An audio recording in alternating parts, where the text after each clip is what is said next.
Khanghodana Faurakpa Ihul Amada, Impal Lagi, Nongsuk Maike Pangna, Manipur Imagi, Kwaidagi Aroiva Seminada, Manipurga Asamga Lonaba, Piktakna, Nungsina, Topna, Manipurgi Mapung Oiba, Tampak Lamdam Singa, Aing Asana Singbada, Iman Manadana Lairiba, Lamdam Adugi Maike Panging Lakpani. Manadaba Kaya Amalairasu, E Maselgi Nungsi Maridi, Asumak Lairi. Manipurgi Semina Manungda, Tampak Oina Maming Karapalavada, Mapung Oiva, Imphal, Thawbal, Kaksing, Bisnupur Singba, District Singi Tampaklam, Amasung, None District Ki, Kopum Tampak Asikak Natana, Jiribam Su, Tampaklam Amani. Matam Kuina, Imphal East District Ki Manung Sana, Jiribam Lamdam Masi Lairame. Adubu, District Headquarters Kaka Hena Lapnava, Amasung, District Administration the Kudongsa Kaya Amalayrakpana. 2016 the Government of Manipuna, Jiribambu Mapung Paba District Ama Oina, Sakang Kibaleri. Mini India Amagi Moongum, Census of India 2011 gi matung inna district asigi manung sanna Bengali ngangba phurup, Manipuri ngangba phurup, Mar ngangba phurup, Hindi ngangba phurup, Kabui lol ngangba phurup, Kuki lol ngangba phurup, Paite lol ngangba phurup, Khasi maron ngangba phurup na singbana punna khundaduna leiriba district ni Jiribam district.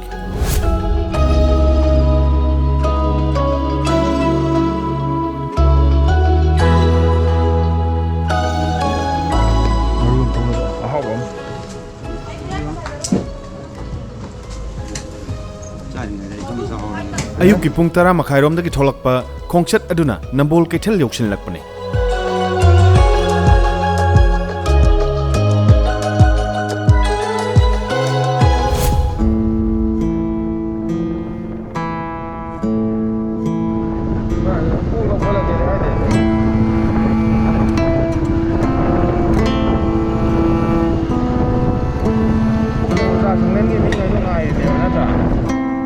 Asumna asum makata na satharakpana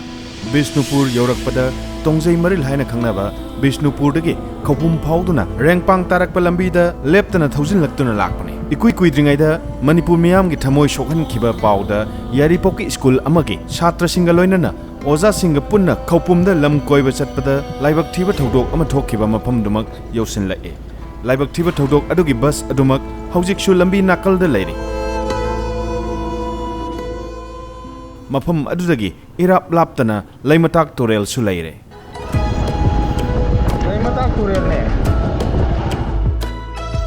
Bisnupur dagi Jiribam Phawba yobada laliba maru oiba Turel sing asi ihan hanba oina Thongjaurok Turel ni. Aduga mathangda Laimatak Turel amasung Ragailong da Irang Turel ni. Kambirong amasung Sibilong da Barak Turel amasung Kaifundai da Makru Turel ni.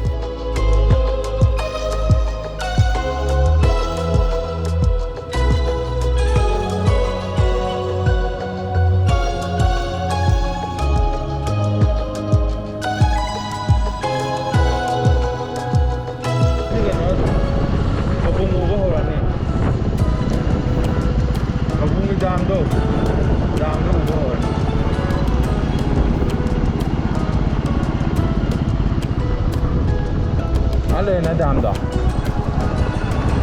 Bra. Ye, sana kan ku ngan yo. Sana kan ku go je. Sa nung ma da. Sana ni ga ho ni camping to ba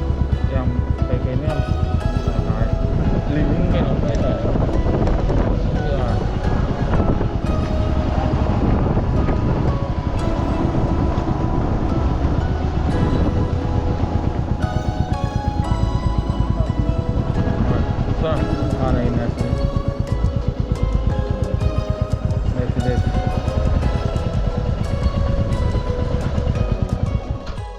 Imphal Turel gi mathakta saba Lilong Thong nate Irang Turel gi mathakta saba Irang Thong ni hujik leiriba mafam asina hujik ti ngasi di nungdang waram yodringa da yoksale aduna fajaraba Irang Turel gi ing tapa isial aduga amamang da nga phari somna kansidana mo singje achoube singni somna kansina Irang Turel gi singina yam phaja mafam kaya ama leiri adune masimakne Masigi nungthilgi matam masida laga hojik irang thongjima utpa phangjare ꯃꯃꯥꯡꯗꯗꯤ ꯎꯠꯄ ꯐꯪꯈꯤꯗꯕ ꯅꯨꯡꯉꯥꯏꯇꯕ ꯌꯥꯝꯅ ꯃꯝꯂꯤ ꯇꯧꯕꯗꯨꯅ ꯎꯠꯄ ꯐꯪꯈꯤꯗꯕꯗꯣ ꯅꯨꯃꯤꯠꯇꯨ ꯅꯨꯡꯖꯥꯎ ꯕꯔꯥꯛ ꯇꯨꯔꯦꯜꯒꯤꯗ ꯂꯩꯕ ꯕꯔꯥꯛ ꯋꯥꯇꯔꯐꯣꯜꯒꯤꯗ ꯂꯩꯕ ꯅꯨꯡ ꯑꯗꯨꯝꯕ ꯅꯨꯡꯖꯥꯎ ꯃꯥꯟꯕ ꯏꯔꯪ ꯇꯨꯔꯦꯜꯒꯤ ꯏꯆꯦꯜ ꯑꯁꯤꯃꯛꯅ ꯑꯁꯨꯝ ꯁꯨꯃꯥꯏꯅ ꯆꯤꯡꯒꯤ ꯃꯔꯛꯇ ꯊꯦꯛꯅ ꯀꯣꯏꯅ ꯆꯦꯟꯊꯈ꯭ꯔꯒ ꯕꯔꯥꯛ ꯇꯨꯔꯦꯜꯒꯤ ꯏꯆꯦꯜꯗ ꯇꯤꯜꯂꯨꯒꯗꯧꯔꯤꯕ ꯏꯔꯪ ꯇꯨꯔꯦꯜꯒꯤ ꯏꯆꯦꯜ ꯑꯗꯨꯅꯤ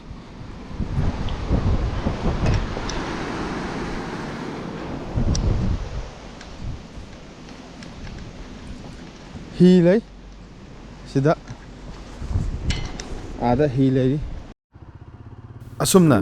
इरंग तुरेल की मथक सारिबा थोंग असिमक लालगा असुम लाकपना रेंगपांग योरई मफम असिमक तदने इम्फाल जिरीबाम लंबीगा बिष्णुपुर रेंगपांग लंबीगा थेंजिन नफम अदुमक्सु मफम असिदगिदि इम्फाल जिरीबाम लंबीदा असुमक मखाताना जिरीबाम माइकई पांगना चटपा हौरी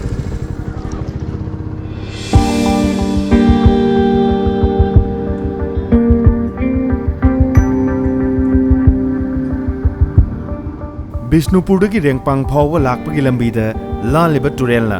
थोंजावरक तुरेल लैमटाक तुरेल अमसुंग इरंग तुरेल ने अदुगा रेंगपांग अमुक इम्फाल जिरीबाम लंबीद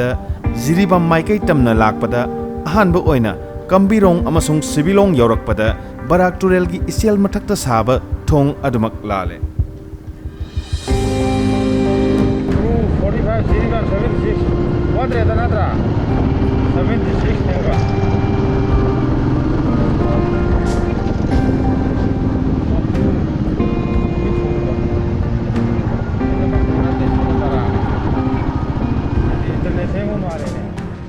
बराक तुरेल की मथक्ता चही कया चंगना सारकपा थोंग अदु हौजिक्ति लोइसिनलदुना यामना नुंगाइबा मतमगा चानाबा पंगचाउ चाउदबा थोंग अमदि ओइरे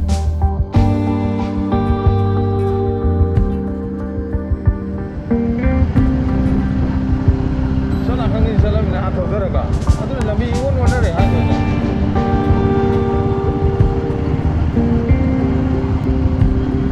काम से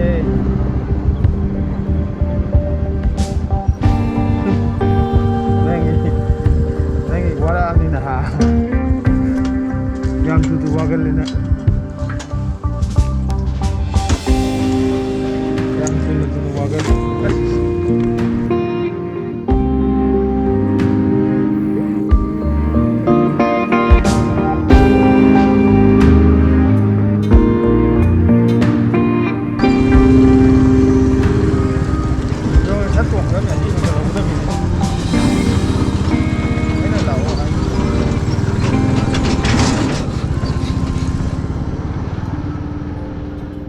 बराक तुरेल अदु लांदुना लाकपना नुंग दोलाल कैमाई ओइनाम लोंग न सिंगबा लमसिंग फावरकलगा कैफुंदाइदा मक्रू तुरेल अमुक लाले तुरेल असिगी मथक्ता साबा थोंगसु सही क्या चंगना सादुना इकुई कुइद्रिंगाइदा संगा खिबा थोंगनि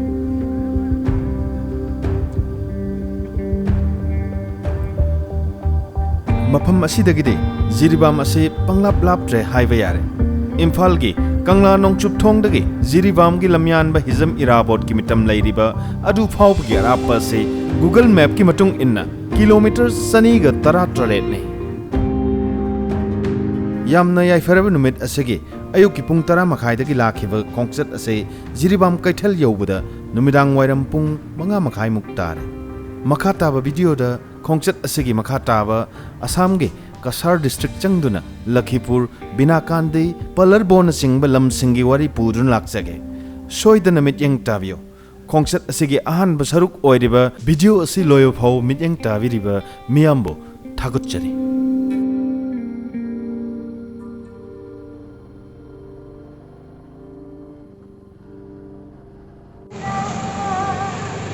इसे नमोगा मा इसे अदना हुजिक जिरीबाम डायरेक्ट SBI अदुगा हिजम इराबोट की नत्रो मूर्ति लमयान में हिजम इराबोट की मूर्ति खाली जगह रे है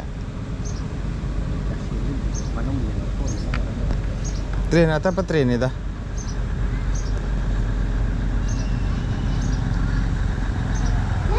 मशीन थोरक त्रिंगाइदा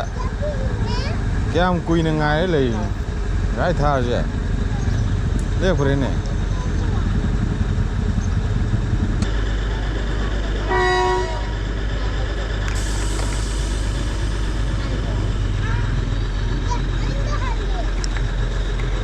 ꯍꯧꯖꯤꯛ ꯃꯅꯤꯄꯨꯔ